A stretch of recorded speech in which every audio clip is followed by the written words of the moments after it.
Hi.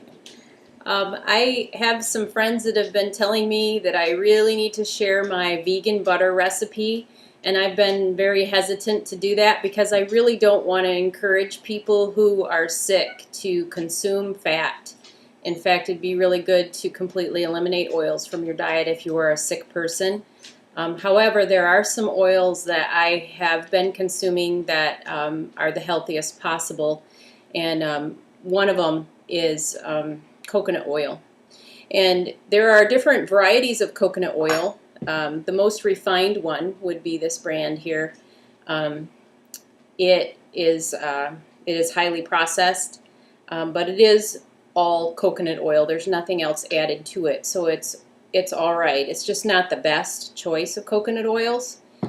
It will take high heat though, so if you're going to be deep frying, which I don't think is good for you, maybe that coconut oil would be the best choice.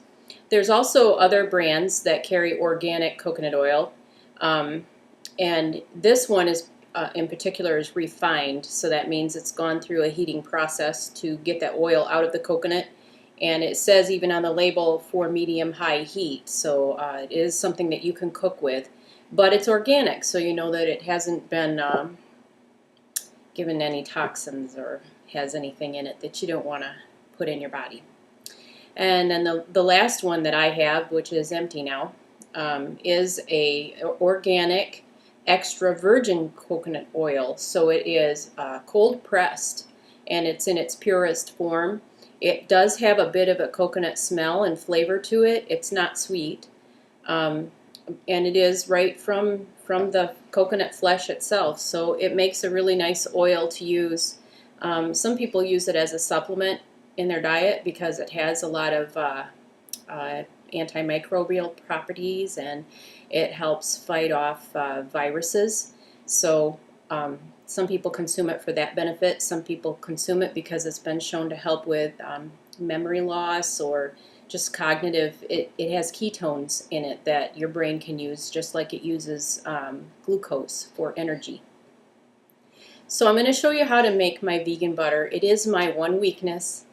I enjoy having a little bit of this on my toast once a day, and I really don't use it for any other purpose. I don't cook with it, bake with it. I don't do baking with a lot of fat. We don't do much baking at all because we don't like to consume too much wheat. Wheat is an acidic food, and it's taxing on your digestive system if you eat a lot of it, so we just don't eat a lot of wheat. We have it on hand, and it's a nice addition to a meal or a treat after a meal.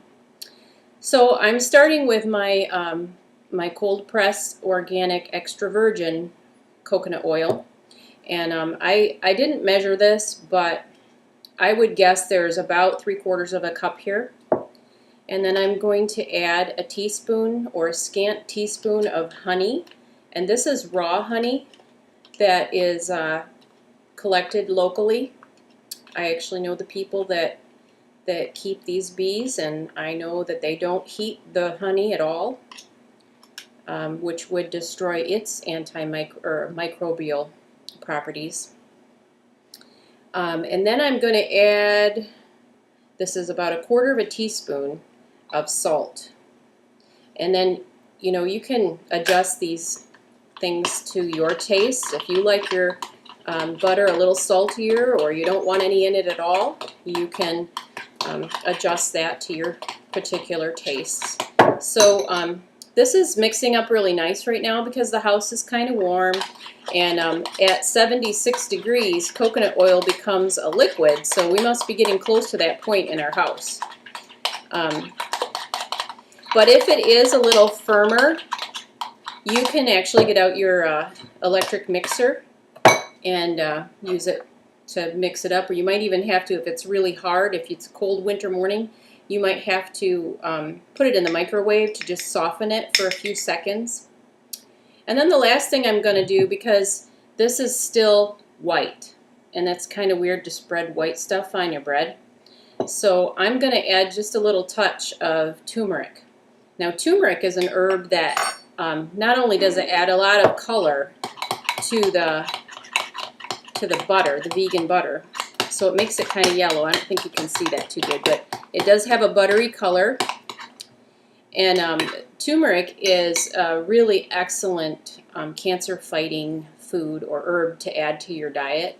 You should be putting that, sprinkling it on top of things, and getting the wonderful phytochemical from that helps to fight cancer. It actually will help to reduce tumors. But you have to be eating a really healthy diet along with it. Because if you're eating a bunch of sugar and a lot of fat, there's no real nutrition in this. Maybe there's some benefits to it, but there's no nutrition in it. If you're eating a lot of this kind of stuff, you're just not going to get well. So I encourage you to eat a healthy meal before you consume your bread and butter. Okay, so here we have some dairy-free vegan butter, and I'm going to get a piece of bread going here. This is warm out of the oven. And spread a little of my vegan butter on there. See, it's got a nice yellow color to it. It's good. A little bit of a coconutty flavor, but I enjoy that. I like that flavor. I think I got a little too much salt in it. That was 1/4 teaspoon. I would say maybe half of that, 1/8 teaspoon. But I can add some more coconut oil and spread it out. You can adjust this to your own flavor preferences, but it's a great way to add a treat to your day. I hope you enjoy it.